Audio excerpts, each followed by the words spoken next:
Good afternoon. Today is July 20th, 2020. Um, this is going to be lesson 2 for beginners for Shin Arashi martial arts. I am refilming this.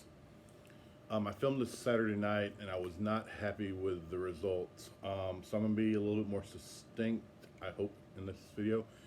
I want to start with last time. I believe we talked about the 3 conditions one might find oneself using the self-defense under, being the inability to harm others, which is what we prefer all of it to be, the necessity to harm somewhat but not drastically, broken nose, hit to the groin, hit to the solar plexus, that kind of thing. Or hopefully never having to use level 3, strikes to eyes, broken limbs, strikes to throat, advanced weapon applications. With that, we need to discuss the 2 primary goals we have in our system. Our system is a civilian self-defense system. This is not designed to teach military. This is not designed to teach security. This is not designed to teach law enforcement. If you fall under one of those, then you probably need to find a different system. No, you need to find a different system.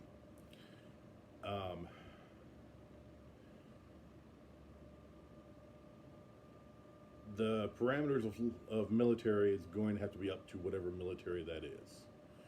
The parameters of security are extremely narrow. As a former security guard, you are in I can tell you, you're in a very vulnerable position. Unarmed, you're just a babysitter with a badge and a notepad, I've been that once. Never do that again. And then, armed, you're a babysitter with a gun and a badge and a notepad. And, unless something is, you've got level 1 and level 3, you don't have a lot of ability to, beyond just being a civilian citizen, you shouldn't be restraining. And if you're law enforcement, I don't believe any law enforcement ever has any reason to use any striking at all. I disagree with them having clubs. I disagree with, you can use your mouth, you can use your hands, you can use, I have trained specifically for not striking and subduing someone, okay? And I will stop there before I get really political and talk about how, unfortunately, modern American law enforcement is being asked to do jobs it's not trained to, and how so many Americans, law enforcement and otherwise, have been militarized in the last 20 years.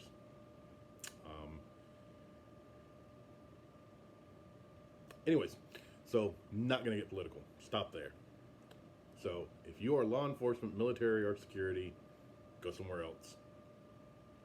If I know you and you're one of those things, we can talk. All right. So moving right along.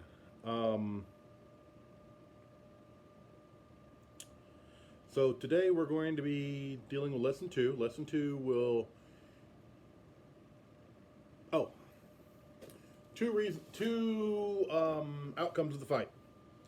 Outcome number 1, we are trying to escape while having the least damage done to us. If we have to harm them in the process in order to build space, distract, or damage to get away, fine, but we want that to be the least possible. Outcome 2, which will be less likely because we are civilians who do not have, formal arrest powers, and we're not living in it's a bad time. It's not that, it could be worse. Um, is to restrain an opponent while doing the least damage to them. Okay? All right, so answer one. Somebody wants our keys, our wallets, wants their ego placated, whatever. Okay? We're trying to get out of there, doing the least damage, getting the least damage done to us. Version two. I have to stop this other person from doing something. Okay. Again, as a civilian, as a citizen, why would we want to stop someone else from doing something? Well, they're going to harm someone else. Be it a drunkard trying to hit a spouse, someone in an active argument who wants to take it from verbal to physical. Um,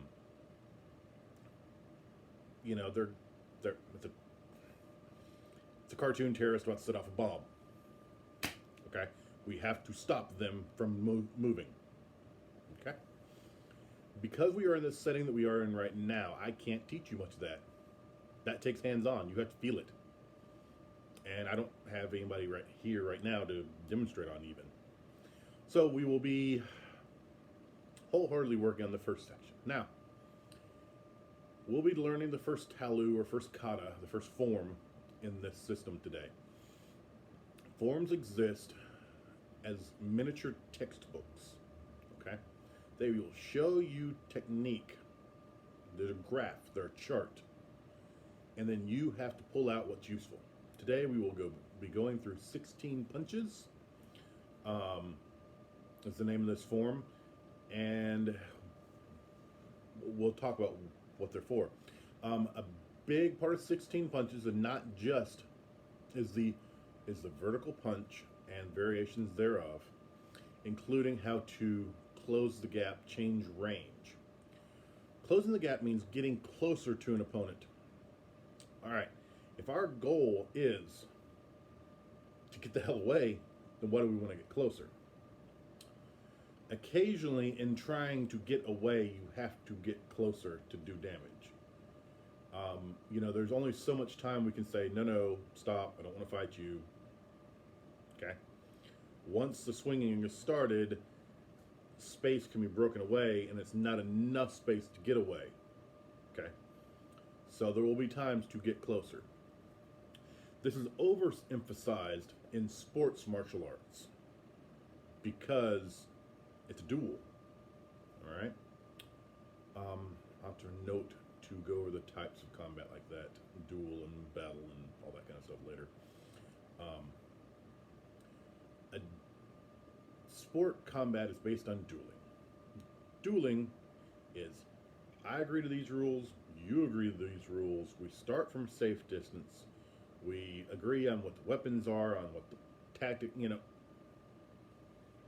and then the person with the best physicality and the best training is the one, and the best luck is the one that wins. So the way most modern Western martial arts, or Western adaptations of Eastern martial arts, and even in the East to an extent, the way they're done is a duel. And so you will see a lot of martial artists starting from a dueling range. So why do we close the gap? To end the fight. Okay. We will be,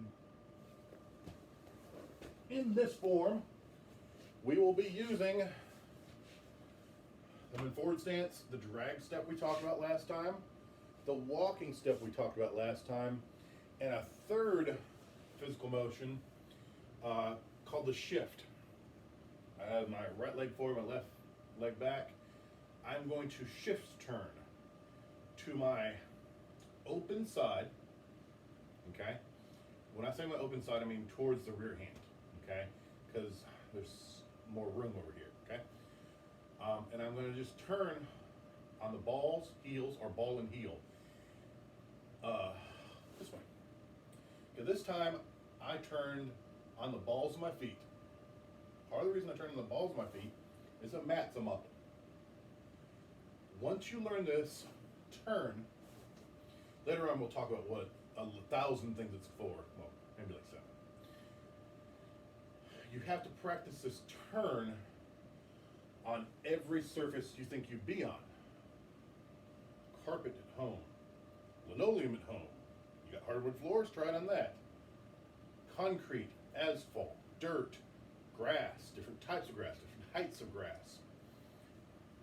Try it at different levels to see which one you turn on. It'll be the one you can get the fastest and the least torque in the hips and knees, the least damaging torque in hips and knees. My old teacher said it always on the heels. I think that had something to do with his knees, and probably because he was on hard surfaces most of the time. Where we trained with some hard packed ground, and he had fought in bars and in factories, so all hard packed ground. Being in softer stuff, I find that both balls of feet are better for me. So again, I'm going to do it from the other stance. Hope I'm far enough back you can see. I'm going to just turn. Okay. All right. The vertical punch. 85 to 90% of the punches thrown in our system are some variation of vertical punch. The vertical punch occupies the top sector, the top front trigram, first trigram of the intent line. Okay, so what does all that mean? I want you to imagine you are standing in an octagon that goes from about 2 to 3 feet out from your body. So here's 1/8 of it. Here's another eighth. Here's another eighth.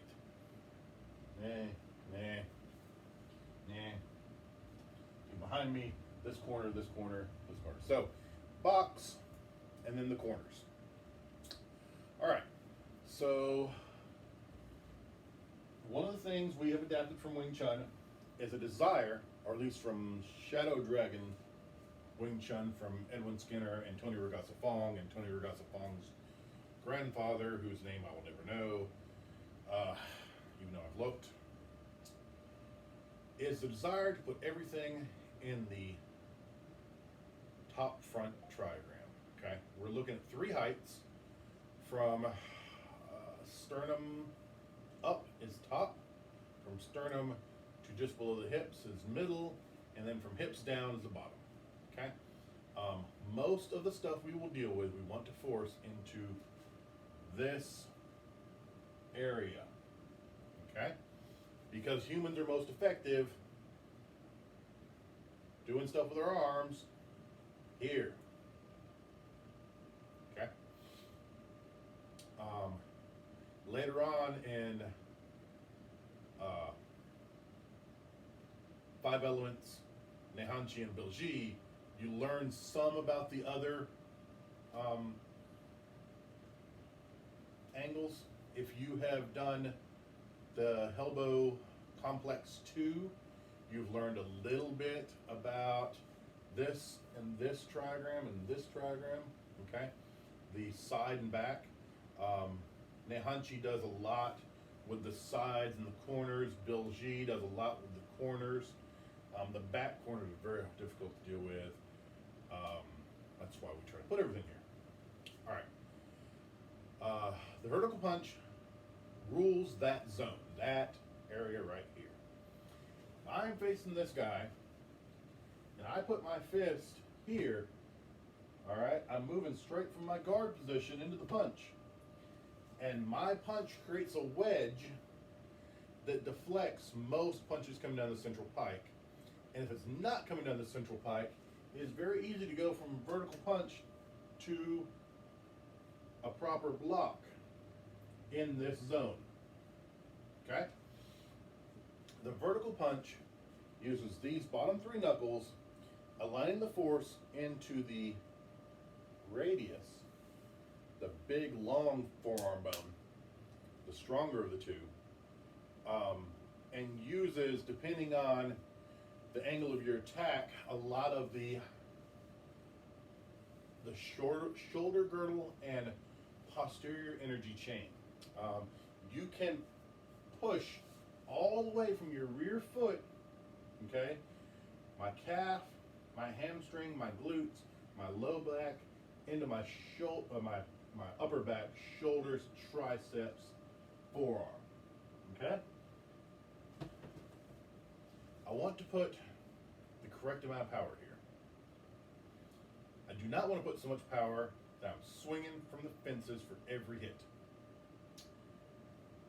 Karate teaches putting these two big knuckles with everything you got into every strike. Their mentality is one hit, one kill. Like you're a sniper. We're not a sniper. Okay? We don't have time to go punch boards and punch rocks and punch trees and try to make this connection from the big two knuckles through these weak wrist bones to this radius, which is weaker than the ulna, as strong as this is automatically. There are Western boxing uses these two big knuckles. MMA, because of being descended from Western boxing in a lot of ways, uses these two big knuckles. But in both those cases, their hands are wrapped and taped and then in a glove, the boxing gloves being heavier than the MMA gloves. In the first MMA fights, strikers broke their hands all the damn time because they weren't used to hitting the head repeatedly enough to knock somebody out without any hand wraps. They were hitting as hard as karate guys and kempo guys and boxers can with no protection and worrying about being grappled. Okay, this is a tune fight. Okinawan weapon. There's debate on whether or not it was a farming implement. My personal theory is that it's actually descended from the Mysok, a form of Thai shield, which is almost the same except for a little wider and has a another post here and has a little loop here. Using the, hope you can see this in the shadows, yeah, shiny enough. I'm using this to demonstrate that straight line from these two knuckles, a little bit these three, but mostly these two, into this bone. If you don't have one of these, you don't have anything to use to show this, you can take this to a board or a table or whatever, just feel that. Feel how all that's in one line. The vertical punch, you want to reach forward and slightly upwards. It's not an uppercut. It is not giraffe eats the leaves. Okay? It is not straight. It is a slightly upwards arc. This guy is a hair shorter than me. That's gonna make him way too tall. Well, that's fine. Makes him slightly taller than me. Yeah, that's fine. I could hit the sternum. It's hard to do a lot of damage to the sternum, but if you're trying to move someone back, that's okay. A lot of times when I hit with these, maybe not the initial hit, but the second and third and fourth and 12th hit, I will be moving forward. Okay? These hits are very good. You can coup, contra coup, rock the brain back and forth to knock somebody out with this. That's harder.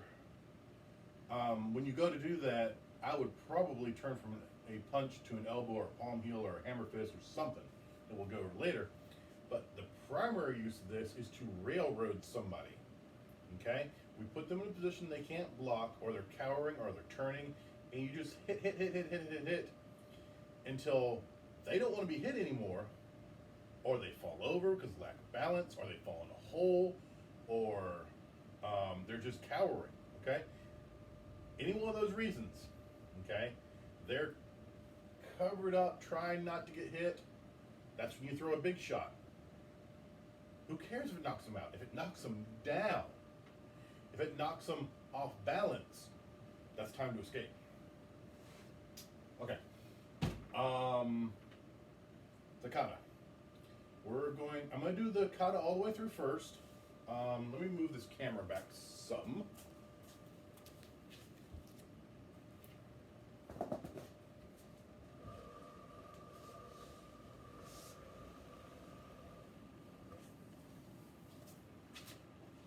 Hopefully that didn't fall. That looks good. Okay. One last thing. We talked last time about the center line and the central axis. Center line, central axis. We also have what we call the intent line. That is the imaginary line between my central axis and his central axis. Right now, my hand is on my intent line, okay? And his center line and his intent line up, okay? So I'm at disadvantage. So I want to be here, all right? So my intent line lines from my central axis going through my center line into his central axis. But his intent line does not intersect his center line. Okay? All right. If you know this kata, follow along. That means you're an intermediate student or above. Means you've been here before. If you don't know this kata, just watch. And then we're going to break it down piece by piece. Bow. Hands up. Make sure your feet are shoulder width apart. Make sure your second toe is facing forward. Okay? Left vertical punch. Right vertical punch. Step forward, reset, hands to left guard. Jab, cross, arrow punch, or cover punch. Step jab. Step cross. Crossover punch. I'm going to slide back so the camera can see me. Okay, from here. Jab, cross, arrow punch, or cover punch. Step jab. Step cross. Crossover punch. Bow. Okay, we're going to break on each part of that, what each part is for. And then we will go through, and I'll do the first part. I want you to rewind it multiple times. So we'll break it down, I think, 5 parts. All right.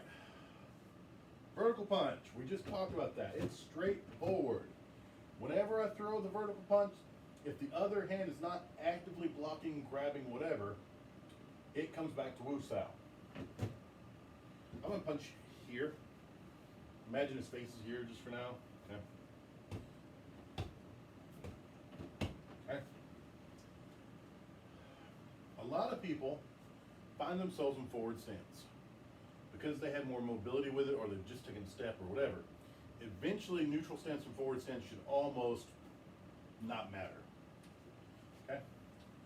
Lead hand, we call jab. We call it jab because it's common terminology. A boxer's jab will be more here off center line, making my intent line go through my shoulder, protecting my chin with my shoulder. Here with a boxer, he doesn't have to worry about the back of his leg. He doesn't have to worry about his lead leg getting hit at all. He doesn't have to worry about the back of his head, maybe a little bit of his kidneys. I'm not sure how that rule works at the moment. But karate guys that fight like this, none of that's legal. The whole back's not legal. The leg's not legal. Hell, for a lot of karate guys, the head's not legal, so they'll be here. They won't be punching the head, they'll be punching the body. All right? So, cross. You notice that my hand actively comes back here to Wu Sao. And I am hitting with the bottom 3 knuckles straight forward. I am not, look how twisted I am. If someone went to grab my legs for a shoot now, I would be on butt. If someone was a good Aikido guy and grabbed a hold of this arm, or a Krav Maga guy or anything like that, I'd be tossed. All right? I'm here. Okay?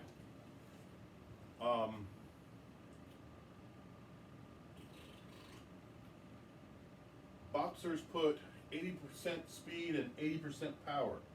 Karate guy's a little much, a little more or less. We're probably between 50-50 and 60-40 speed power on these two things. It really more depends on your jab will have that much more reach. It really depends on what the other hand's doing. Very rarely will we actually be here. We normally will be or there. The other hand will normally be doing something, but we're learning it right now just to get the punch right, and then we'll add the blocks or grabs.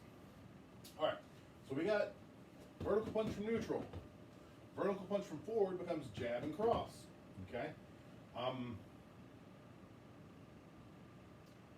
Either next lesson or lesson after, we'll go into the basic combinations with vertical punches. The next one is probably the one you will use the least, called arrow punch. All right. Arrow punch is when the jab is just barely out of range, but I gotta have this hit. I've got to have this hit.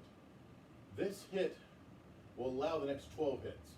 His hands are down. He's already, blocking something else, and I'm going to turn. Now I have turned off center line. I have put my intent line through my shoulder. That's why this is such a rare hit. All right, but one time I have 100, it'll win a fight. All right, or lead to what wins the fight. Now I'm off center line. I've got to get back on center line, so I'm going to throw this turning cross, a recovering punch. It may hit them, it may even be out of range, but what I care about is this is going to eat up the intent line. It's going to steal the line and make them do something other than punch me in the head. If they go to punch me while I'm throwing this, the punches will probably clash off each other and be nothing. So, all right, so arrow, recover. All right, let me slide these mats a little bit better together. The next one, this sucks. We're gonna do this another way. I recently moved these mats. I'm not used to adjusting them from that wall. All right. I'm too far away. Remember, I'm getting close to him to do damage so I can get out of there, or to get to a restraining position. So I'm going to step lead leg in and drag the rear leg, and as I drag the rear leg, I drive force through. Do it on the other side.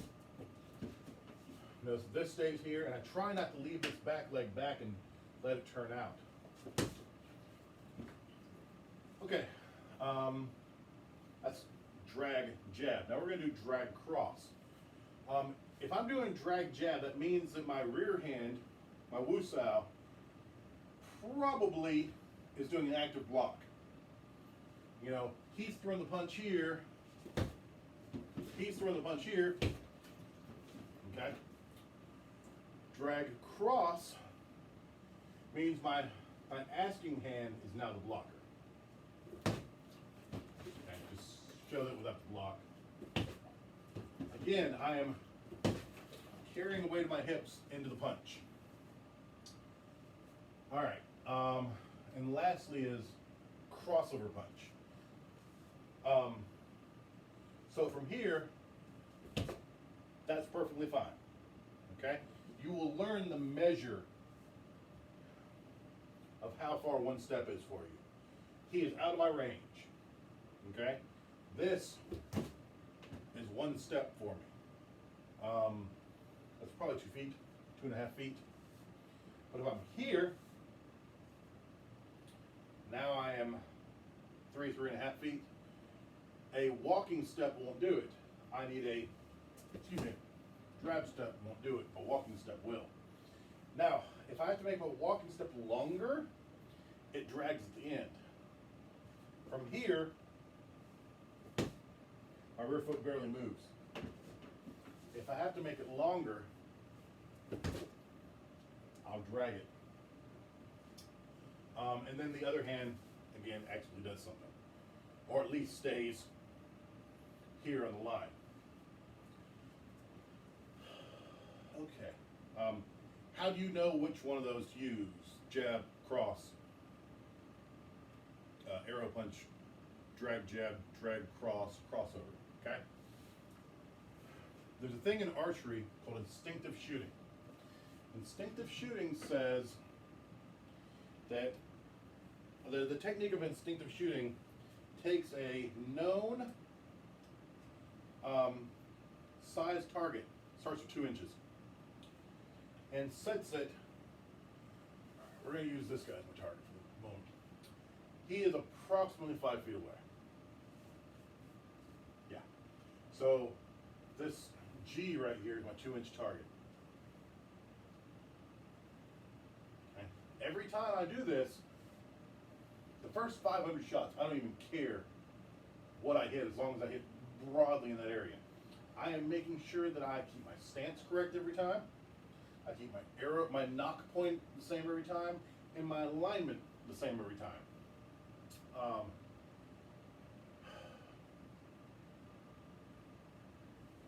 Different archers use different stances, different knock points. Okay, as long as yours is uniform, you can use this. Now, once I've done the 5 foot, then I move back to 10 feet, and I care about this 2-inch circle. And I'm instinctively training myself to know what that 2-inch circle looks like from here and how to hit it. What my visual alignment between the end of the arrow, the knock point, and that target, what the line is. Then I move back to 15 feet. I've got another dummy there. Okay? What if it's on the ground? I put it back down there. What if it's 25 feet away like the wall over there? Okay? But instinctive shooting teaches your eye how big the target is, going to look at different distances. So you'll know the distance instinctually, and you'll be able to hit the distance instinctually. All right, same thing with the vertical punch. I'm going to close my eyes. I'm going to wander a little bit. I'm going to orientate myself generally towards where it's at. Might be a little bit off.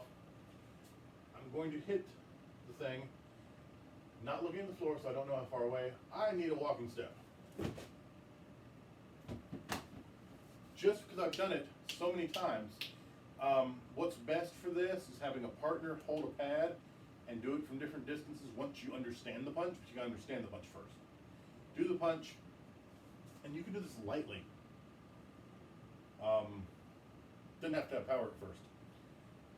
We talked about the pole, maybe a pole for your front porch or whatever, wrapped with a towel. Get some camp foam or puzzle mat or something like that. Duct tape 3 or 4 layers of it and put it on the wall. Okay, and just get that structure right. Now, once you know the structure, move to known distances, and eventually you should know instinctually how far you need to be, which punch you're going to use. Okay. This kata, unlike a lot of our stuff, is not stolen from some other system. This kata exists because myself included, and a lot of my students, we would be sparring, and this guy's hands would be down, and I'm like, well, eh. Now I don't want to hit him hard. It's sparring. He's my friend. But I'm wearing some light gloves. I want to let him know he's been hit. Okay? I don't want to pay his dental bill. I don't want to pay his mental health bill. I want him to know that he did not block properly. Even if it's a touch.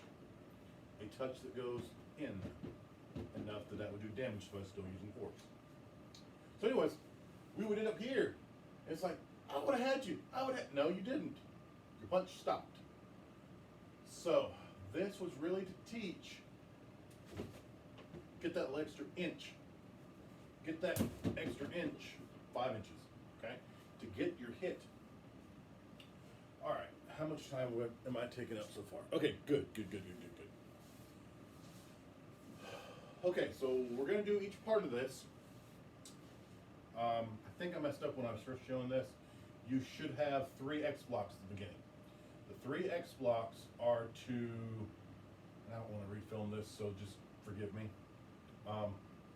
3 X blocks is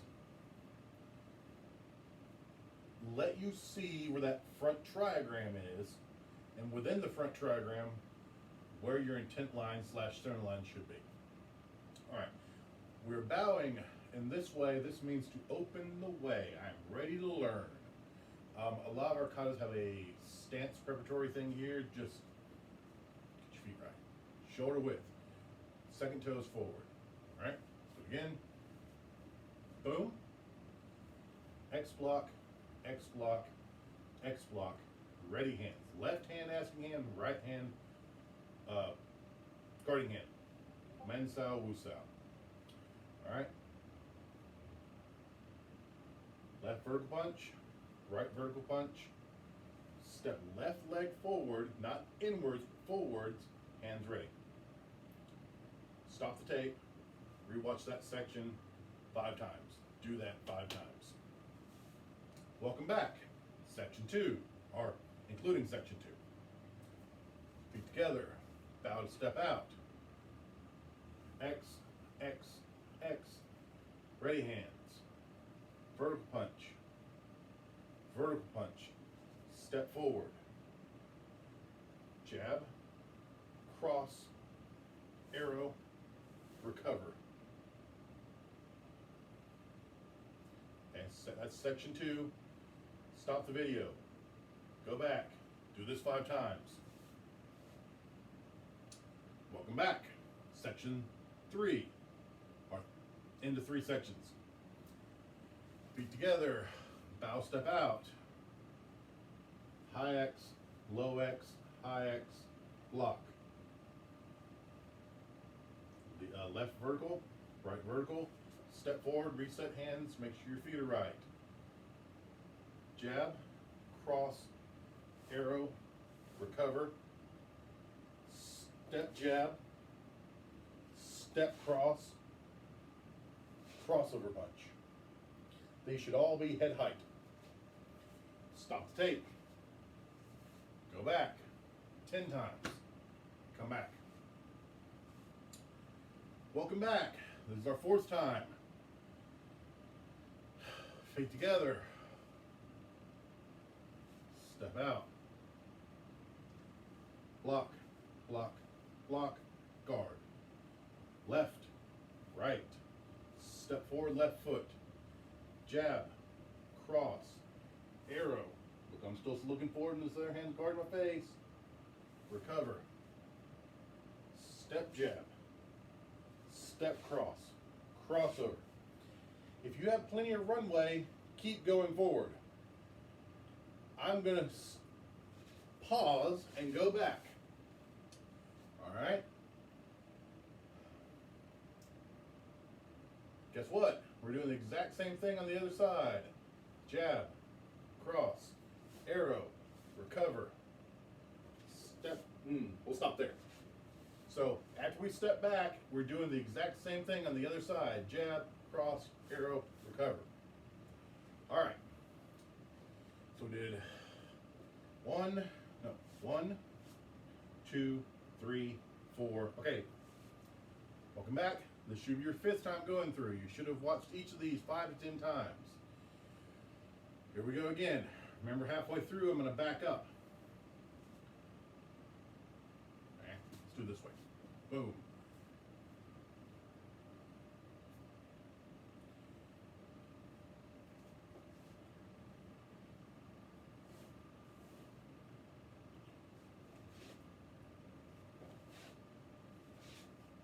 I'm going to back up.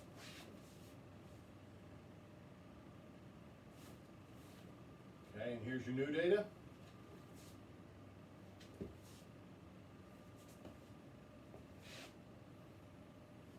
Okay. Back that up. Redo it 5 to 10 times.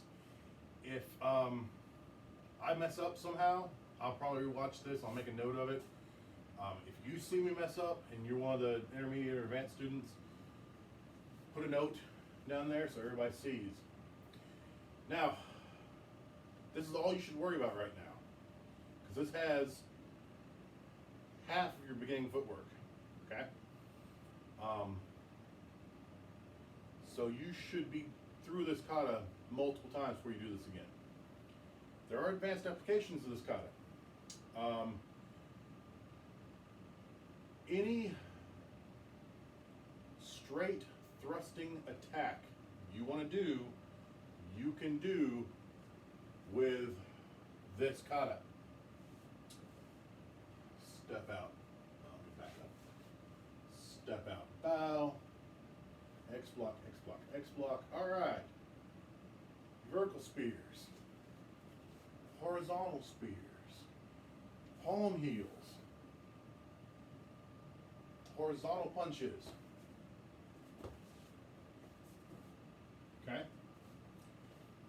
In addition, instead of wusao every time, the wusao hand could be actively blocking in any one of our system's standard block positions. Okay? So I'm going to do pak da every time. Pak meaning slapping hand or palm hand. Da meaning hit. All right? So boom. Pak da, pak da, pak da, pak da, pak da, pak da. It's kind of harder with those. Pak da, pak da, pak da. Okay? So as you learn new block sets, trapping sets, you can use it with 16 punches. As you learn new straight line strikes, you can use it with 16 punches.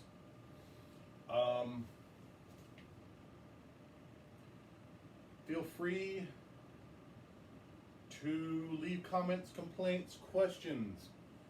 Let me know that I'm not the last man on earth and that you guys are still out there watching these. As long as one person tells me they're watching these, every time I make one, I'll make another one. Okay?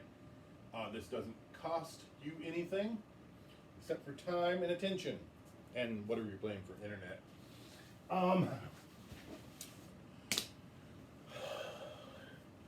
If you want to tip me, fine. But you don't need to. I'm doing okay at the moment. I mean, I'll take the tip. Because then I'll be doing more fine, or I can help somebody else. Hit me up for my PayPal. If you want to do it anonymously, I'll put my PayPal on the next one, I guess. That's not why I'm doing it, though. I'm doing it so you guys can learn and to keep myself sane. Give me something to do. If there's a problem with the lighting, with the angles, please, I need to sit correctly. Don't do this. As your martial arts instructor, hopefully as your massage therapist one day again, and hopefully as your personal trainer one day, don't do that. Sit right. Stretch those shoulders back. Check on somebody today. Wash your hands when you go out. Wear your mask when you go out. Put your mask over your nose when you go out. Tell somebody you love them. Have a great day.